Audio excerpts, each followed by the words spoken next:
आप सभी का हार्दिक अभिनंदन करता हूँ ये एएसएल के ई लर्निंग प्लेटफॉर्म में। अब देखो आज हम लोग अब अगला टॉपिक पढ़ेंगे वैद्युत द्विध्रुव के कारण निरक्षी स्थिति में। अभी तक पढ़े हम लोग अच्छी स्थिति, अब पढ़ेंगे निरक्षी स्थिति।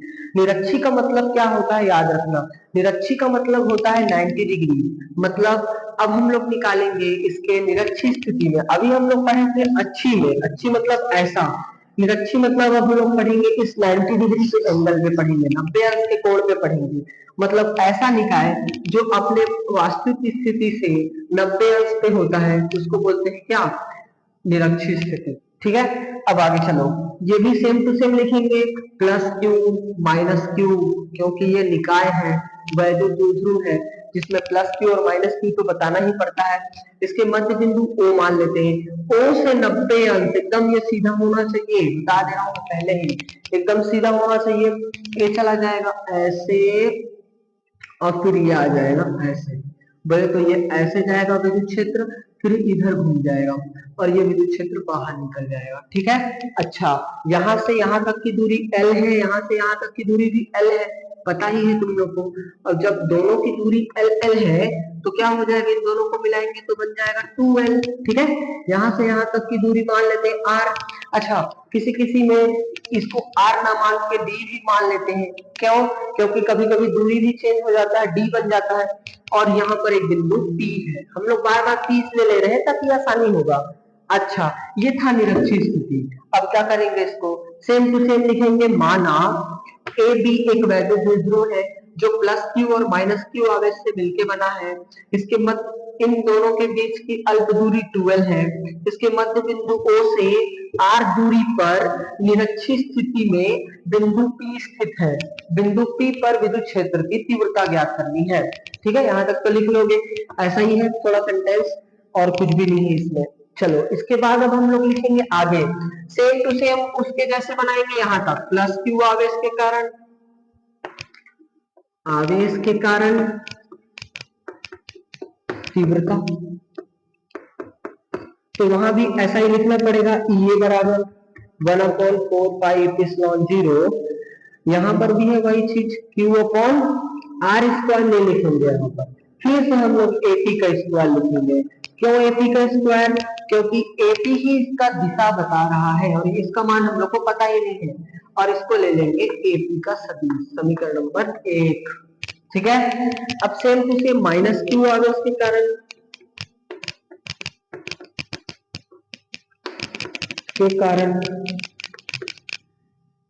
तीव्रता, सेम टू सेम यहाँ पर EB हो जाएगा, क्यों, क्योंकि ये B वाला है और यहाँ पर माइनस क्यू है इसलिए इसमें B यूज किए, EB, फिर 1/4πε0 Q/, यहाँ पर BP का स्क्वायर हो जाएगा, वहां पर AP का स्क्वायर लिया तो यहाँ पर BP का स्क्वायर हो जाएगा। ठीक है, सेम टू सेम यहाँ पर BP सदिश लिख देंगे, समीकरण नंबर 2 बन जाएगा। चलो अब आगे बनाते हैं, इसके बाद हम लोग निकालेंगे क्या, अब ध्यान रखो यहीं से थोड़ा सा टर्निंग पॉइंट शुरू होता है, यहां से घबराना मत, यहां तक लिखोगे दोनों में कॉमन है, इसके बाद अब आगे लिखोगे ना वो ज्यादा इंपॉर्टेंट है। क्यों, क्योंकि यहाँ पर भी कुल तीव्रता निकालेंगे। अब यहाँ पर भी कुल तीव्रता निकालेंगे, कुल तीव्रता अभी नहीं निकालेंगे, अब हम लोग देखेंगे इस त्रिभुज को ए ओ और पी। तो ये कौन सा त्रिभुज दिख रहा है तुमको, एक समकोण त्रिभुज है जो 90 अंश का है, देखो इधर से ऐसे देखो, तो आगे लिखेंगे समकोण त्रिभुज एओपी में। एओपी में क्या दिख रहा है तुमको, पाइथागोरस प्रमेय याद है क्या, पाइथागोरस प्रमेय ये बोलता है कि आधार का स्क्वायर प्लस लंब का स्क्वायर, मतलब आधार नहीं, जो कर्ण होता है ना, कर्ण का जो स्क्वायर होता है वो आधार की स्क्वायर, आधार का वर्ग प्लस आधार का वर्ग और प्लस लंब के वर्ग के बराबर होता है। बोले तो कर्ण क्या है, इसमें एक त्रिभुज दिख रहा है, इसको मैं अलग से बना देता हूं, ऐसा दिख रहा है, तो कर्ण किसको बोलते हैं याद रखना है, एपीओ। कर्ण उसको बोलते हैं जो सबसे बड़ी लाइन होती है, तो यहाँ पर देखो ये सबसे बड़ी लाइन है, इसको बोलेंगे कर्ण, तो एक कर्ण हो जाएगा एपी। ठीक है, एपी यहाँ पर स्क्वायर हो जाएगा, क्यों स्क्वायर, क्योंकि एक कर्ण का स्क्वायर तो एपी का स्क्वायर, आधार क्या है, आधार ओपी है, तो ओ और इसको ए मान लेते हैं। ओ ए आधार है, इसका स्क्वायर प्लस लंब क्या है ओपी, तो ओपी का स्क्वायर। ठीक है, अब तुम लोग को ओए का मान पता है क्या? तो देखो यहाँ पर ओ और यहाँ पर ए, तो ओए का मान एल दिया है, तो यहाँ पर एल नहीं लिख सकता मैं, एल का स्क्वायर प्लस ओपी का मान कहाँ पर है ओ और पी, ओपी का मान हम लोग को आर दिया है, तो यहाँ पर आर का स्क्वायर नहीं लिख सकता क्या मैं? अब ये हो जाएगा एपी का स्क्वायर। अब याद रखना, जब कभी भी स्क्वायर होता है ना और वो स्क्वायर इधर जाता है इधर, तो वो अंडर रूट बन जाता है, मतलब एल का स्क्वायर प्लस आर का स्क्वायर बन जाएगा, याद रखना। ठीक है, प्लस आर का स्क्वायर, ये क्या होगा अंडर रूट है ना, ये अंडर रूट जब साइन के इस पार जाएगा ना, ये जो स्क्वायर था इसके ऊपर इस पार जाएगा तो अंडर रूट में चेंज हो जाएगा। चलो यहां तक लिख लो। इसके आगे सेम टू सेम, एपी अब समकोण त्रिभुज है तो बीपी भी सेम सेम है, तो क्या करेंगे हम लोग बार बार इसको नहीं लिखेंगे, अब हम लोग क्या लिख देंगे, यहां से मिटा रहा हूं, अब ध्यान से देखना।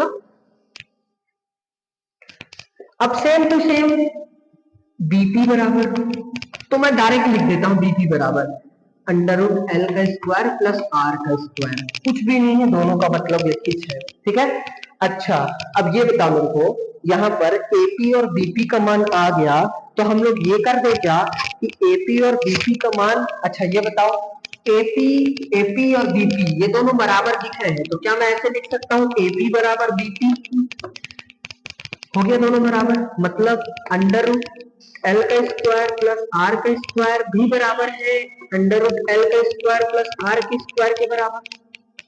ठीक है, यहां तक तो सिंपल था। ठीक है, अब आगे सोचना पड़ेगा, वो मैं बताता हूं, उसको भी मिटा दे रहा हूं। आगे यहां से सोचना पड़ेगा निरक्षीय स्थिति में कि हम लोगों ने 11वीं में पढ़ा था कि चक्रीय चतुर्भुज के नियम से, तो यहाँ पर हम लोग को एक चतुर्भुज बनाना है। देखो ऐसे क्या करोगे, पढ़ना पड़ेगा ही। यहाँ पर थीटा मान लेते हैं, यहाँ भी थीटा मान लेते हैं, थीटा कोण होता है। अब हम लोग चक्रीय चतुर्भुज के परिभाषा से अब हम लोग आगे यहाँ से बनाएंगे ना, तो समांतर चतुर्भुज के बहुभुज के नियम से, चक्रीय चतुर्भुज के नियम से, समांतर चतुर्भुज के नियम से, क्या समांतर चतुर्भुज का नियम बोलता है? समांतर चतुर्भुज का नियम ये बोलता है कि E equal to 2EA cos theta.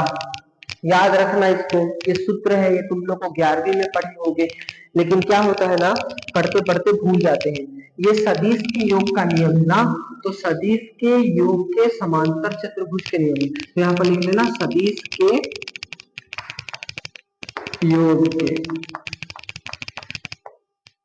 समांतर चतुर्भुज के नियम से। ठीक है, अब देखो ये कहां पर है, ये हम लोग जब पहले प्रश्नावली पढ़े उसमें पहला 2 इंटू ये का वैल्यू पता था 1/4 क्यू अपॉन एपी का स्क्वायर। ठीक है, अब cos थीटा क्या होता है भाई, cos थीटा होता है, तुम लोगों ने लाल बटे कक्का पढ़ा होगा, लाल बटे कक्का, तो साइन थीटा होगा लंब बटे कर्ण, और ये cos थीटा होता है आधार बटे कर्ण। तो तुम लोग को आधार दिख रहा है क्या कहीं पर? इस त्रिभुज में देखो, इस वाले त्रिभुज में आधार कहीं पर दिख रहा है? हाँ आधार तो दिख रहा है, ओए ये आधार ही है ना, ये आधार है, तो ये हो जाएगा ओए। क्यों ओए? क्योंकि आधार और बटे कर्ण, तो कर्ण क्या है एपी। ठीक है, यहां तक समझ में आया? ये आधार बटे कर्ण वाला सिस्टम हो गया। cos थीटा को हम लोग ऐसे बदल दिए। ठीक है, अब देखो ध्यान से देखना, इसको मिटा रहा हूं। ठीक है, अब देखो इधर ओए के जगह में हम ओए का मान रख देंगे। कैसे ओए का मान? ओए के जगह में ई बराबर 1/4 और ये 2 को रहने दो और इधर क्यू भी रहने दो, और इधर ओए का मान है एल, ओए एल दिखा। चलो यहाँ पर एपी का वैल्यू तुम लोग को पता नहीं है, हाँ पता है भाई, एपी का वैल्यू था क्या, एपी ही था। यहाँ पर एपी का स्क्वायर दिया है, एक और एपी जोड़ देंगे तो क्या बन जाएगा, एपी की घात 3, क्योंकि गुणा में ये दोनों जुड़ जाते हैं, तो एपी की घात 3 बन जाएगा। अब देखो इधर मेरे को ये बताओ, इसको अगर मैं ऐसे लिखूं इसको मैं ऐसे लिखूं Q इंटू 12 अपॉन AP का क्यूब। ठीक है, तो मेरे को ये बताओ Q इंटू 12 क्या होता है, इसको मिटा दे रहा हूँ। तो मैं बताया था उस समय Q इंटू 12 होता है P, ये हो जाएगा P अपॉन AP का वैल्यू अभी मैं याद करवाया हूँ। AP का वैल्यू क्या है, AP का वैल्यू दिया है, क्या दिया है, अंडर रूट एल का स्क्वायर, अंडर रूट एल का स्क्वायर और आर का स्क्वायर, ये दिया था किसने, एपी का वैल्यू। तो इधर देखो एल का स्क्वायर प्लस आर का स्क्वायर, ये था एपी का वैल्यू और उसके घात में 3 दिया है आगे से। ठीक है, कुछ नहीं करेंगे। अब जानते हो तुम लोग कि जो घात होता है वो ऊपर जाता है और बदल जाता है किसमें, देखो 1/4 पाई पी तो रहेगा, ये जो घात है ना ये अंडर रूट है, इस पार चला जाएगा तो एल का स्क्वायर बनेगा, आर का स्क्वायर बनेगा और 1/2 बन जाएगा गुणित 3। मैं बता रहा हूं तुम लोगों को कि जो ये आर का स्क्वायर होता है ना, ये बाहर जाता है तो 1/, में चेंज हो जाता है, मतलब वो अंडर रूट में चेंज हो जाता है। ठीक है, तो ये अंडर रूट में बदल गया। अब देखो 3 को 3 ही रहने दो और बटे में ही रहने दो, ई ई ई निकालना है। ठीक है, अब इधर मैं लिखता हूँ 1/4 पाई पी तो पी ही रहने दो अपॉन जो एल का स्क्वायर है प्लस आर का स्क्वायर, इसके बाहर में क्या बन गया, 3 को 1 से गुणा किए तो 3 एकम 3 और 2 एकम 2, मतलब 3/2 बन गया। ध्यान से देखना, नहीं समझ में आएगा तो मेरे से फिर पूछ लेना। ठीक है, कमेंट कर देना नहीं तो कि नहीं समझ आया। अब आगे चलो। अब मैं बताया था कि एल जो होता है वो बहुत छोटा होता है, छोटा होता है।